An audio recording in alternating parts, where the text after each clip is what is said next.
শান্তি মতন টিকটকও করতে দিবে না। ওফ, কি হয়েছে মা? কি রে, তোমার এত মাথার কাপড় নাই কেন? তোমার সাহস করতে বলো।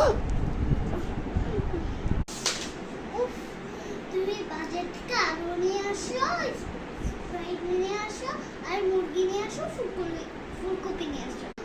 যা, কি কি গরম, তো একদম পাতলা শাড়ি পরে আছে। লাল্লা করে মা কি নিতে বলেছিল, ভুলে তো গেলাম। ও, একটা স্প্রাইট। এই একটা স্প্রাইট দেন তো। স্প্রাইট নেওয়া হয়েছে, তারপরে বাঁধাকপি আর লাল শাক মনে হয়। আমাকে বাঁধাকপি দেন আর লাল শাক দেন। এই তো ছিল, যাই। উফ, ও মা, কি হচ্ছে গো মা, এনেছো? হ্যাঁ মা, এনেছি। দেখেন স্প্রাইট। হ্যাঁ স্প্রাইট। লাল শাক কেন?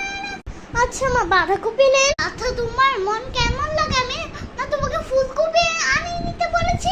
আল্লাহ, আমি কি ভুল করে ফেললাম? আমি বলেছি ফুলকপি আর মুরগি আনতে। সরি মা। কেন বললাম?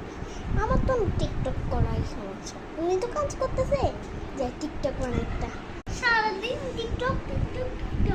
আমার ছেলে কি নিয়ে এসছে?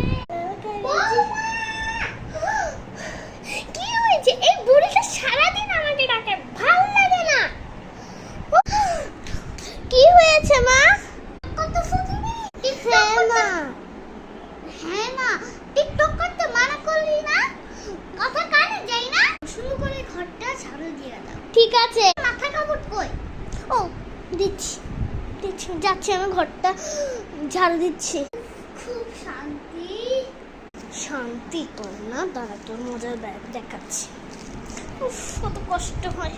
উফ, ভালো লাগে না। 1 ঘন্টা পর। বৌমা, আমার রান্না হলো। হ্যাঁ মা, আনছি। তরকারির মধ্যে 2 চামচ 3 চামচ মরিচের গুঁড়ো দিয়ে দাও। হ্যাঁ, এই নেন মা আপনার খাবার। ছাড়।